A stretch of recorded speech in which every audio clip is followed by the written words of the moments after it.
arms. He has certain qualities and abilities. That's also coming from Krishna. So in that way, then you're just dealing with Krishna. Does that make sense? It means the soul is there, and so therefore then that is attributed with that soul. But the point is you can always deal nicely. There's no reason to not. Or the Uttamas, who see everything in terms of their prema, see the same prema manifested in the demons, right? Because they're on that. So just like in the negative way, Atmavan Manyate Jagat, however you see you see that the whole universe should be doing or sees like that. Now, when you see everything from prema, you see everybody's on that platform. Right? This is not unsuitable. For these devotees who are particles of pollen at the lotus feet of the Lord, worshipped by millions of their life heirs, become agitated on seeing the bad behavior of the demons. According to their bhava, they think, what kind of person is this who does not have love for our dear one, the Supreme Lord, with sweet pastimes benefiting all beings, who is ornamented with gems of good qualities, and is compassionate to all people, who is the shelter of the highest unconditional prema, who is the culmination of all bliss. The cause of hatred for the Lord is beyond my comprehension. All beings from Brahma down to immovable beings, good or evil, are attracted to the Lord. Because everybody's attracted, it's just that which aspect. So the demons are attracted by the sense gratification, by the power, by the opulence. You know, the 6 opulences, they see that of the Lord, but it's Krishna's opulence that's in an object that they're attracted to. So there's no one who's not attracted to the Lord. So Srila Sukadeva Goswami continued. Overjoyed to hear that Balaram, their dearmost friend, had come, they first honored Uddhava and then went forth to meet the Lord, carrying auspicious offerings in their hands. Srila Jiva Goswami comments, the Yadavas were their friends. Vasudeva was the better friend, and Balaram was the best friend. Suhritama, since he was the son of Rohini, belonging to the Kuru dynasty. Right? So the others are connected because of Kunti's married into the line. But here is that one of their girls is married into their line. So then he's actually the son of one of their girls. You know, like that. So then he's the best. So they're happy.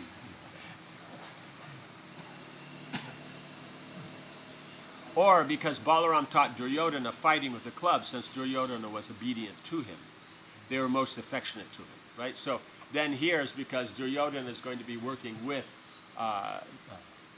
Dhritarashtra. And so because Dhritarashtra is attached to Duryodhana, and so since Duryodhana respects Balaram because Balaram taught him, therefore then he'll be seen in a good light. Or they were most affectionate to him because he had personally come to pacify them in order to free Samba. Right? And so that he had come and all that and made that endeavor, then they feel that affection because he's coming to make the endeavor. Because if they just sat over, in Dwarka and like, well, do what you guys want. How long are they going to keep them, right? But then where's the fun? So then the relationship becomes neutral. He's actually come to try to work it out. Right? Yeah. They were in which place? In Drapasta? They were in which place?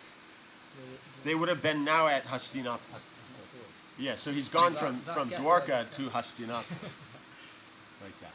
And so then going up to there, so yeah, you've made some endeavor to get there. So he's come there, he's camped outside, he's set in his messenger.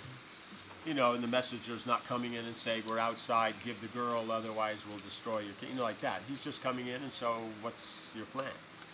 It's not just a phone call. Yes, it's not a phone call or a text message. Right? Yeah. So, yes, it has that personal element. So, from all these different aspects, then they appreciate the Balaram's coming. Srila Sukadeva Goswami continued. They approached Lord Balarama and worshipped him with gifts of cows and arghya, as was befitting. Those among the Kurus who understood his true power bowed down to him, touching their heads to the ground. Right, so others would have just followed the etiquette and done whatever is supposed to be done that's befitting someone in his position. But those who were devotees, then they actually bowed down. Srila Sanatana Goswami comments. Dhritarashtra gave blessings and embraces. Duryodhana offered respects. Those who understood Balaram's power, Bhishma and others, touched their head to the ground. So offering respects means, pranam and, like that greeting. This showed their great devotion to him. Srila Sukadeva Goswami continued. After both parties had heard that their relatives were doing well, and both had inquired into each other's welfare and health, Lord Balaram forthrightly spoke to the crews as follows. So now they've done the etiquette and all that, and now that it comes to the point of discussion, now you see they're forthright. But just to walk in and just avoid the etiquette and just start yelling and screaming because you feel it's your right because they're wrong. No, etiquette has to be there. You have to deal properly. Because now that they've done all these things and established their nice relationships, now they can discuss, because they're individuals that may have different opinions. Just like you see Bhishma and Vidura don't have a problem saying that Duryodhana is wrong. But that's when they are discussing. But they don't just walk up to him and go, hey, you're a rat bag, and then walk off. They don't do that. Right? He acts as the king. They respect him that way. They may not like it, but they do. But if there's a forum for discussion, then you're straightforward. That's what I meant before, is that more the modern, you'll call him a rat bag, skip the etiquette, but when it comes to the meeting, then you'll be all political. But here it's that you follow the etiquette, and then when it comes to the meeting, you're not political. Then you're straightforward. It's a matter of where you're straightforward. Yes. Still, they say that first impression is very important. Yes, first impression is very important. They say that, but they don't follow. Yes, no, it's always about, in other words, what you did to impress them first is what's important, not what they did. You always have to understand is that when you're dealing these contemporary things, they're always a one-way street, like that. They're not two ways, like that. What they're saying is correct, but they don't apply it necessarily to themselves. The ones that do are straightforward, and I've seen them. No, one devotee, I mentioned that someone came into a meeting and was doing that yelling and screaming and all that kind of thing. And so others wanted to stop it because it was improper, and they were the chairman. So he said, no, it's all right, because I can, just like him, I can dish it out. So if I can dish it out, I should be able to take it. If I can only dish it out and can't take it, then what's the point? And so he listened to his whole thing. His rant and rave and all, foaming at the mouth, steam whistling out of his navel, all that, And then when all that finished, he go, are you done? Anything else? And when he says no, then he let him have it back. And told him what's the things and why it can't be like he said and what he's missing and all these different things. But he actually was able to listen. And people who can do that, you actually see they can deal the best in these kind of meetings. And the ones that are political, they do better than the person who's not political. But, so in other words, someone who's political with some character does better than someone who's political without character. And if you have no character and no politics, then that's the worst. But the ones who have character and that sense control and all that kind of things, then they apply that into that. They do the best. So Uddhava, we see, is doing very well. And then Balaram also. They've come there, they've respected, he's reciprocated all that. He doesn't first thing walk in, I'm not taking this, you got our boy, what is this? No, he reciprocates because that's the relationship. That's the modern thing. Oh no, because they did it, you can't do anything. No, you have to deal in the etiquette. But once the etiquette's over, then you get down to business. Because then the relationships have been established, everything goes on nicely. Maharaj, many times we come across situations where there are two leaders. One is, it's all about having a good mood, as a family atmosphere, everything is working nicely, should be pleasant and all dealing. Right. And there are others who are at the level of big managers. For them, they are not, it's not that they are not nice, but for them it's like, in order to keep things moving, you should be exactly appropriately dealing. When the things have to be done, it's like you have to get it done there. So sometimes if I find both these leaders, though they have their points correct, they have very difficult time to get along with each other because one thing the other is wrong. But the point is that what Prabhu had mentioned before, that's the third option. That's the one that can get along with both of them. is that when it's time to be pleasant and nice, they are pleasant and nice. There's no one more pleasant and nice, but it was time to be strict and get things done, then they're strict and get things done. So that's what Prabhupada talks about, thunderbolt and rose.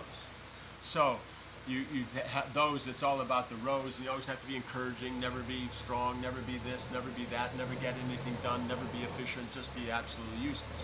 But be a nice guy, right? And then the other one is, no, just get it done, it doesn't matter what happens, who you have to step on, because it's about getting it done, because that's the real thing.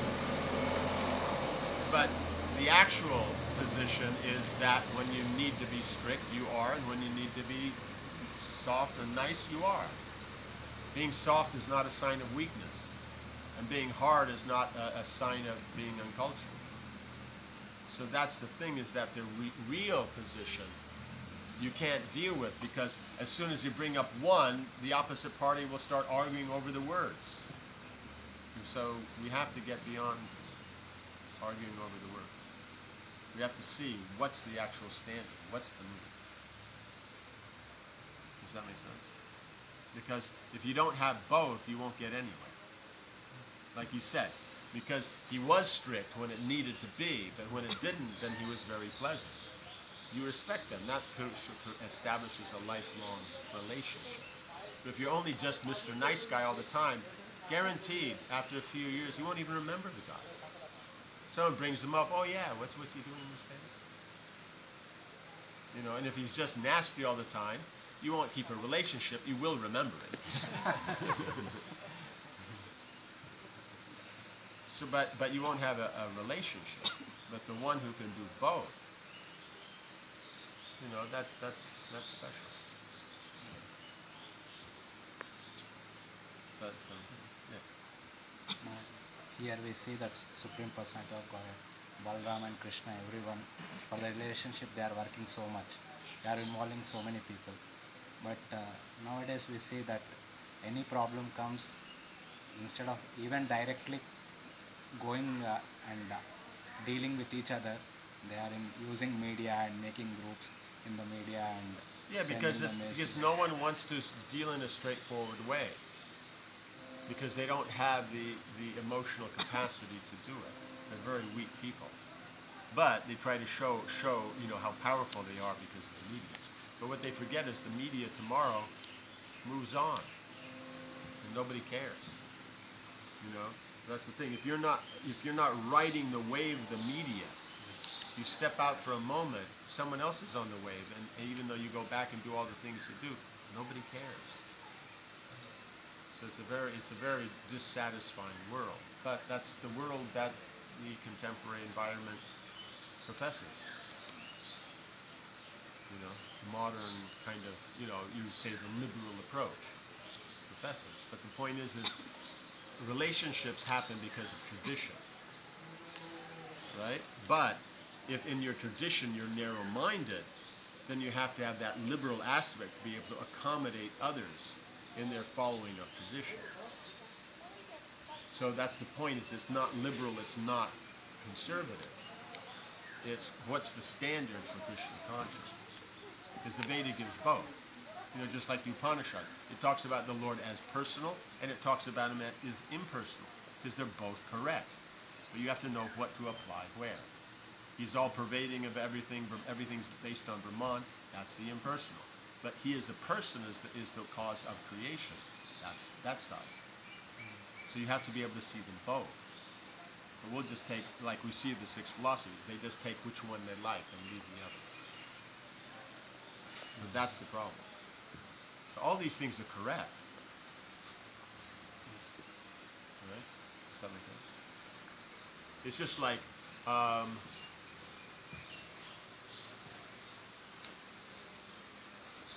you know, if you go back in time, you think of, you know, it just comes to mind of France, right? You think of Louis XIV, you think of Napoleon, because they were strict and everything, and they did things at the same time as they were fair. But it wasn't that they weren't very strict, you know. And the standards they set, they followed, you know, things like this. So that's the kind of thing people remember, that kind of a leader. Does that make sense? That's what we have to look Because this modern thing, just be pleasant and nice and this and that. No one remembers that. I mean, it's like, how you say, it means she's remembered, but only for one thing. It means Marie Antoinette is remembered for being nice.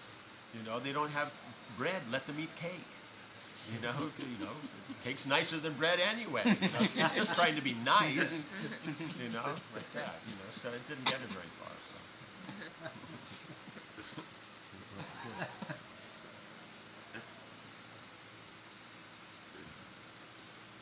So. No character. Sorry? No character. No character. Yeah, no character. So that's the thing, is that's why the Vedas puts it on character, not just on politically professed qualities. It means we're using good qualities, but the person doesn't necessarily have them. They're only professing them for the political purposes. So when we're talking about good qualities simply for the economic gain, then that's not actually real good qualities. It's not solid enough to create any proper human interaction. But when you're performing your duties, you have to do that. You have to have qualities, and then you have to cultivate those qualities to maintain your duties. Does that make sense?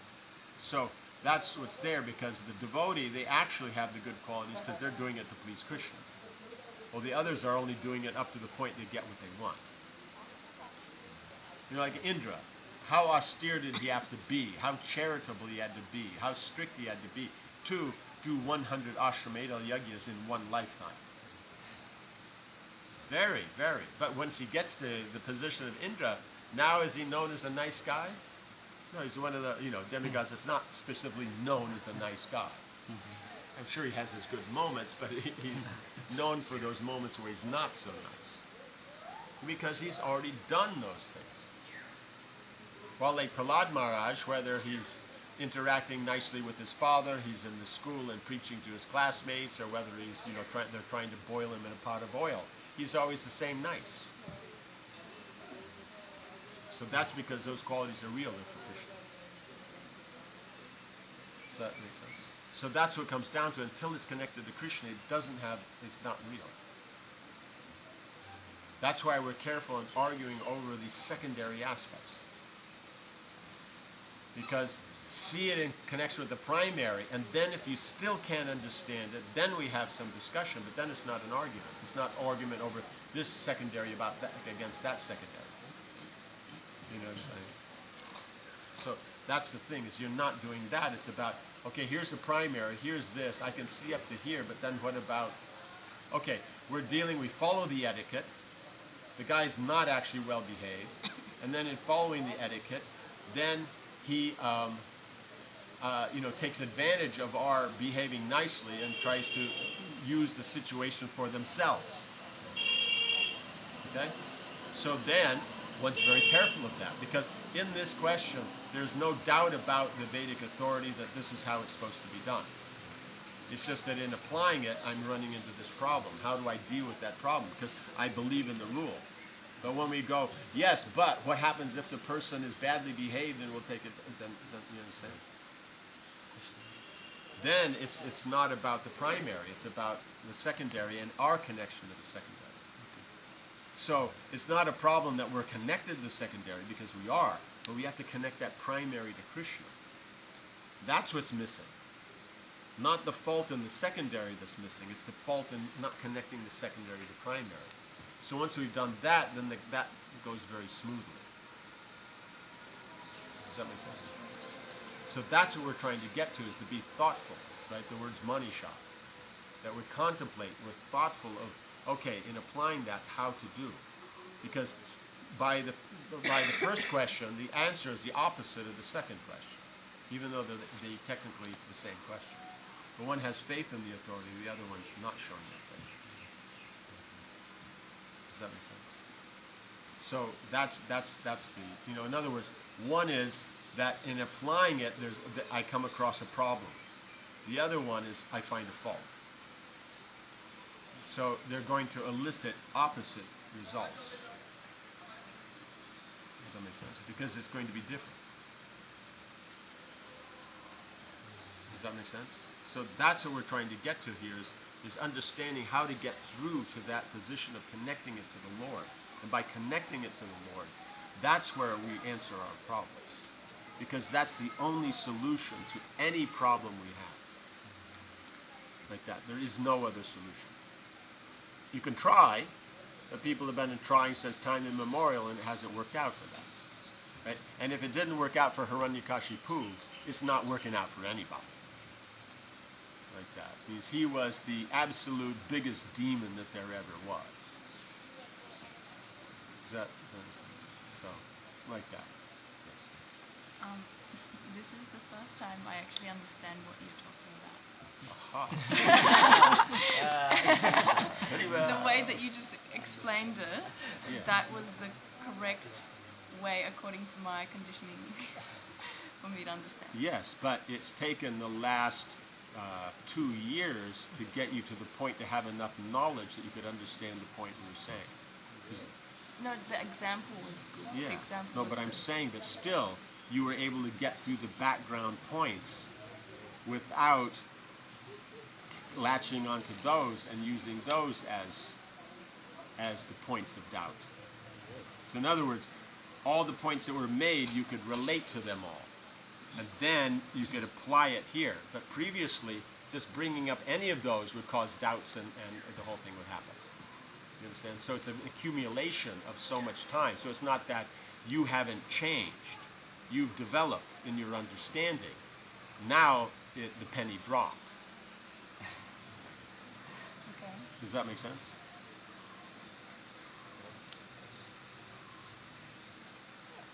Does that make sense? So, in other words, yes, we found the right example, but you were in a position that you could understand that example. So it's both. Does that make sense? Yeah. So that's good. So that's what we're trying to say. That's what we mean by is take those steps. It means you take it instead of just immediately, oh, here's something, oh, what about this? Is that, okay, I apply that, how that would work out, what would do, and so then it would be there. But the problem, you understand? Then you say is, okay, now I'm having a problem here. But then it's been applied. It's been, the abhideya has been, is moving. Rather than just, oh, this is there and that this, and then what about, because then it's just based off our experiences, rather than trying to apply and then having the experiences. Yeah. I guess I was cutting that bit short. Like it was there for me, but I wasn't telling you. I wasn't establishing that. Yes, but the point is the medium you'd use would just be to come back with a counter.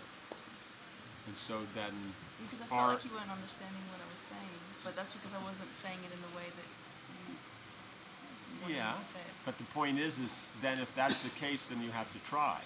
Yeah. No, but now I know what to say, so that's good. So, yes. Moving on. Working. Huh? The course is working. Yes, of course it's working. That's what we're saying. It's that the devotional process works. And so the only solution is spiritual solution. So when we start to see, we start with the primary and then work back from there. Because that's what Krishna recommends in Gita. Right? It means you take the other parts of the Gita and then we'll say they're very technical and all that, especially the 13 through 18, very technical. But Krishna says, Sarva Dharma Padityaja, start with him and work back. That's the best. So if you do that, so that's what we're trying to point out is what works. Because otherwise, starting where we are and moving forward, that's what we were doing up to 7th canto. But with Prahlad Maharaj pointing out the pure devotional service, that's the thing. And these other things, unless they're connected, aren't actually that. Because when you're talking about karma yoga, especially sakam karma yoga, then the tendency is the karma yoga is the main thing. That's what makes the devotional service. But it's the bhakti that makes the karma into yoga. But then, so with Prahlad, then we put the emphasis is on it's not about the karma, it's about the bhakti. That makes it the yoga. And so, because of that emphasis, then that takes a while to get used to that. Just like the other one, it took a while. I think by the time we got to the 2nd canto, we were used to it because we were talking like that knowledge from Bhagavad Gita. So that means I think in the 4th year, like 4th, 5th year, then it started to make sense. Because we've been discussing. So now, since we were discussing since 7th canto, then now we get up to here, now it starts to make sense. And then Vedanta Sutra is going to make sense? Sunday. Soon. In 11th canto. Like that. And when you get to the Sandarbhas.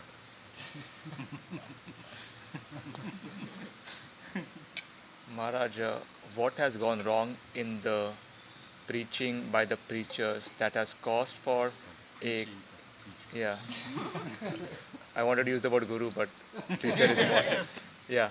No, the point is So that just yeah. what is the problem? The problem is that in 10th canto discussion, our devotees are stuck on ethics and artha, shastra and all of this. So where have we made a mistake so that this never happens in the future? Because we never discussed those things before that. It's either just distribute books and everything will be fine, or, it's community and we all this and that. There's nothing in between. Yeah. So the point is you preach pure devotional service, then it accommodates all of that. Because book distribution is that cutting, the front line of the thing. And community is from book distribution you get communities. To say, oh, we just need communities. How do you get them without the book distribution, without the preaching? And how do you train them without that? So they go together. One's the natural consequence of the other. But when you have nothing, then you start with what's going to generate something. That means the preaching. And then from that, the only reason we have communities is because the preaching was going on in a very strong way for so long. So you have to understand the two go together. It's just like when you sit down to eat and you go, yeah, we have food, there's no need to cook. Why all this cooking? That's just fanatic. Yeah, but if after the meal you don't go in the kitchen and soak the rice and dal, you do not have breakfast tomorrow. You understand? So it's an ongoing thing. It's always going. It's just that those who know the science then understand how it works out. What you start today, you'll see the effect after years. So unless you're continuing with it, you won't see the effect. So it's not that individuals aren't, and you see they're doing very nicely. So that's the point. So I would call them that. When you say what's the problem with the preachers, there's no problem with the preachers because the preachers are preaching, so they're getting the work. Does that make sense?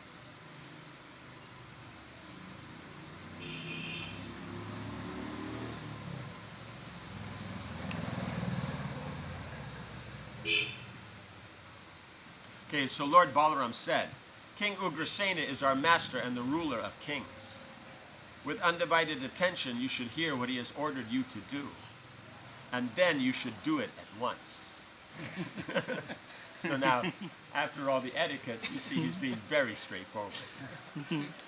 Because he's the ruler of kings, right? So Balaram's the king, Krishna's the king, and Ugrasena is the ruler of kings. So all those great kings there, and he's the ruler of them. Because there's 10 I think, dynasties within this Yadu dynasty. The Andakas, Vrishnis, and all these different ones. Prabhupada gave all of them. So he's the king of kings. So he's the emperor of that group. So within the Yadu, they're made up of so many kingdoms, and so then. They are moved to Sangha. Who? Yadu. They're moved. So they're that's still why then this is the problem for the Kuru. King But of the Balaram's kings. doing it on purpose. Because, because it's all about their pride. There's no need because they're family. So technically, King of the Kings, it doesn't work for Kurus as such. They're not the king of the Kurus, but he's king of kings. And he's in a powerful position. And factually, if it came down to, Dwarka against Hastinapur, it's like Hastinapur is not going to last a moment. Balaram himself will defeat them. Like that. So that's, and because of the arrangement then with Duryodhana and Arjuna, that one would get Krishna and one would get his army. And getting Krishna meant he won't fight. But you see in other battles, then Krishna himself goes out there and single-handedly, or with Balaram, and that's it. And the two of them, they fight, they wipe out, 18 Akshahinis is wiped out. It doesn't say that, the battle raged on for days and this and that. It's just that day it's done.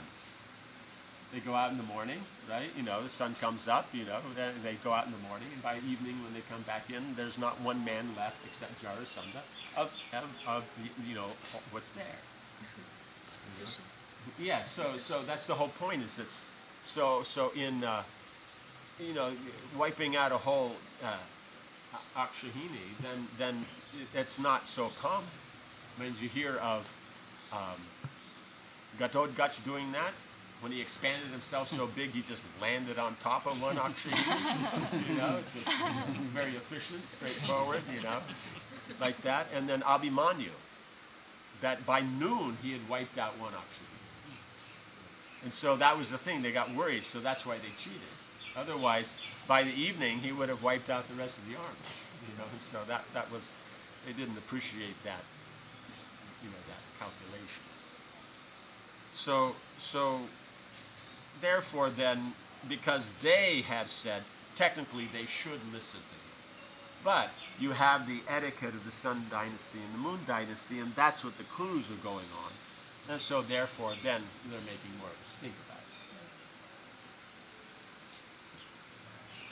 Srila Vishwanath, that we'll see later why this stink is being made. Right? Srila Vishwanath Chakravarti Thakur comments, you are kings, but Ugrasena is the ruler of kings, or king of you. Shitesh Shaha. Why? Because he is Master Prabhu, whose order Indra and others carry out, offering him tribute in the form of the Sudharma hall and the Parijata tree. Right? So the Kurus can't claim any of that. The demigods have given them tribute. Like that. They can't claim that. It's just like Arjuna when he went out for, Indraprastha. The northern Kurus, and we mentioned that's the other side of Jambudvip. We live on the southernmost point of Jambudvip, and the northern Kurus are on the northernmost point, right? And what we call Earth is within this southernmost point. So this is beyond that. So they were completely shocked at how he had that influence. Yayati forbade the Yadus from being kings, but he did not forbid them from being rulers of kings. Yes. You should listen carefully to his order, otherwise he will punish you. And then so this is his intro, right? So now we can understand where's the balances? Is that the etiquette's followed, but then you're going to say this. But if we just call the guy a rat bag, can we say this? No, you've already started to fight and you don't even get to your point. So therefore, what's the proper thing to do? Follow the etiquette, then say this. That's the method. Right? King Ugrasena said, even though by irreligious means several of you defeated a single opponent who follows the religious codes, still I am tolerating this for the sake of unity amongst family members. Because technically they are wrong. You can't have 6 Maharatis fight against one Maharati. One at a time, yes. But that was the thing. They were defeating him. They couldn't defeat him. Srila Vishwanath Chakravarti Thakur comments, Ugrasena speaks in this verse, I am tolerating that you unjustly defeated Samba. His meaning is, therefore you should immediately bring him forward and give him back, right? So, in other words, we're not starting a fight because we're family. But you dealt wrong, so you should now just give the boy and we're done.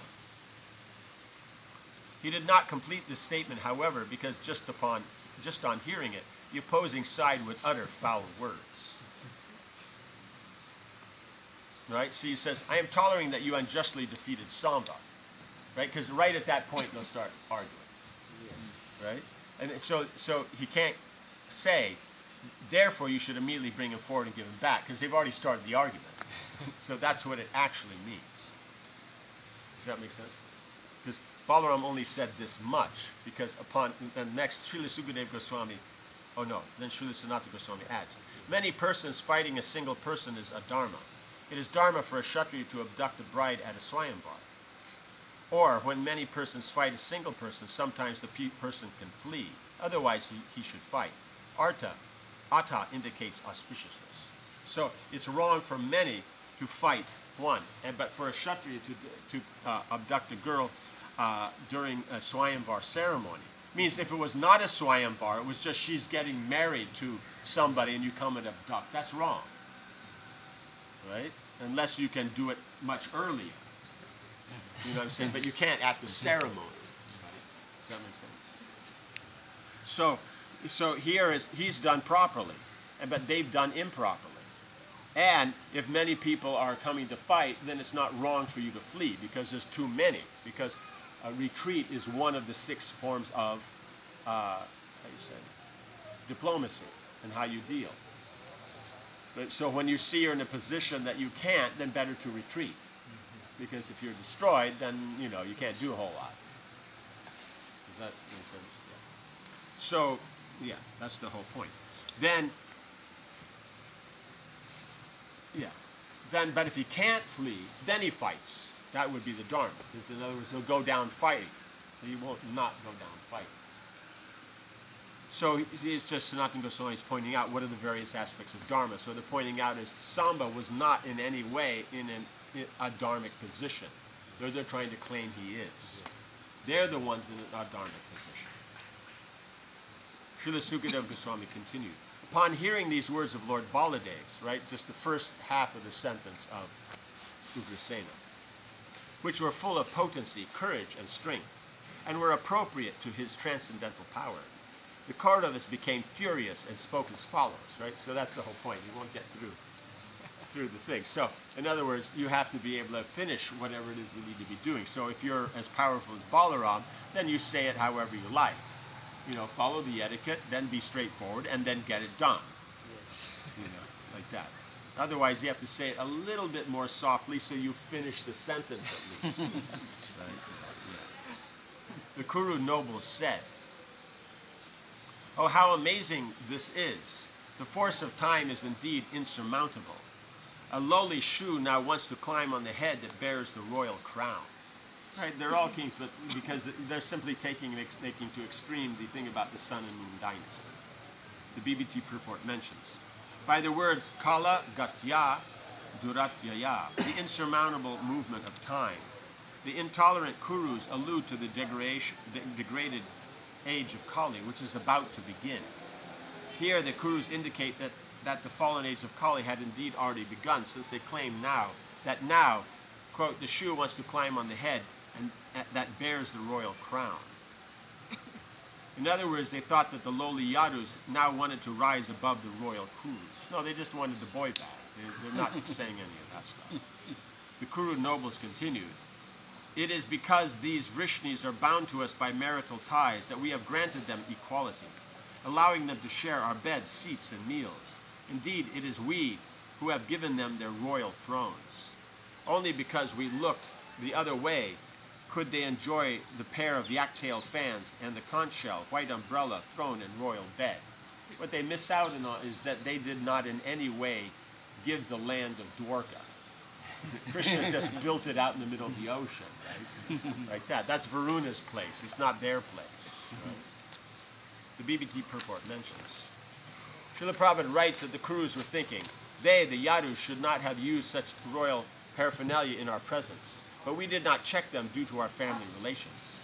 By using the words asmad upekshaya, the Kurus mean to say they were able to use these royal insignia because we did not take the matter seriously.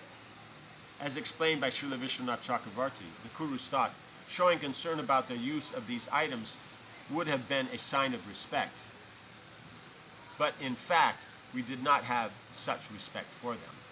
Since they are of inferior families, they are not to be respected, and so we pay no regard to them. Right. So, Srila Sanatana Goswami, no. Yes, the Kuru nobles continued. No longer should the Yadus be allowed to use these royal symbols, which now cause trouble for those who gave them, like milk fed to poisoned snakes. Having prospered by our grace, these Yadavas have now lost all shame and are daring to command us. Right? So this is the fun part of these things. They're actually going in the opposite direction of what they're saying. Srila Sanatana Goswami comments, the symbols now act unfavorably for us, the givers, though when excellent things are given, they should give benefit.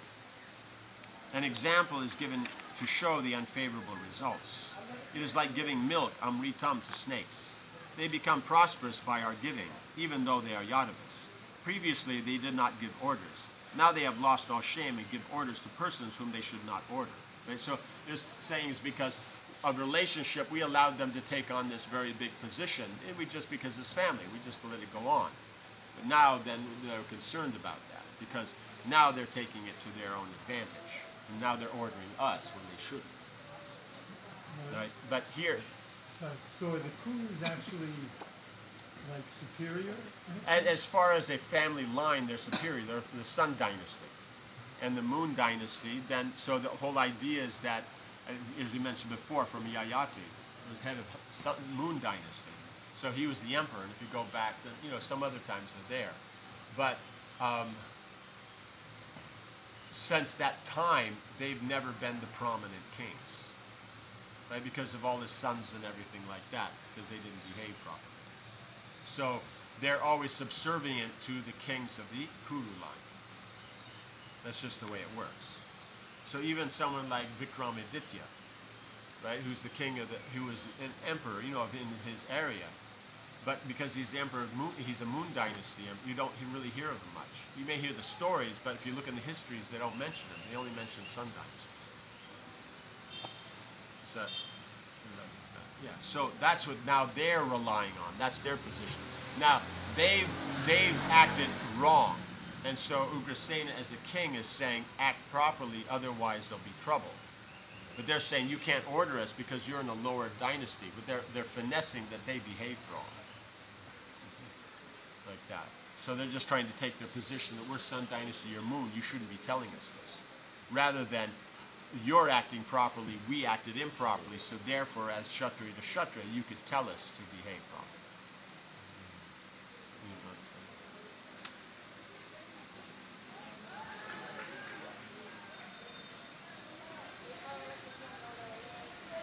Bhatta expresses lamentation, that's with one T.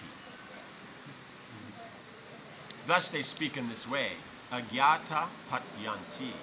The Kuru nobles continued, how would even Indra dare usurp anything that Bhishma, Drona, Arjuna, or the other Kurus have not given him? It would be like a lamb claiming the lion's kill. Right? So this is where they start, it's just their Kshatriya bhav, just to create, because they do this on the battlefield, not necessarily, one is just to incite anger, because then there'll be a proper battle. The Kshatriyas, they have to do this. Srila Sanatana Goswami comments, one may argue, why should they become so inimical, since the daughter, who should anyway be married, was taken by Kshatriya custom? The Kurus reply, since she was taken by force without our approval, our pride is injured, or they cannot enjoy anything which is not given by us. Right? So unless we give it, they shouldn't, they're from a lower family, so we should give it. And by coming and just taking it against our will, then that hurts our pride. So in either case, he sees a matter of pride. That is the meaning of the verse. The word Adibihi indicates Karna and others. Arjuna, who is not present, is mentioned because he is a relative, and they are all considered one. Or they elevate their position by identifying with him. By showing Arjuna, they can elevate their position when they're not really in that position. Because Arjuna can defeat them all, right? So. Arjuna was an Indraprastha. So Indraprastha, yeah, because they've already, booted them out. So they're not really in a strong position, but because of their pride. Because for Duryodhana, it's all about pride. Okay, so enter. Om Hare Krishna, Krishna Krishna, Hare Hare, Hare Rama, Rama Rama, Hare Hare. Jai Srila Prabhupada ki, Samaveta Bhaktividya ki, Jai Nitai Gaura.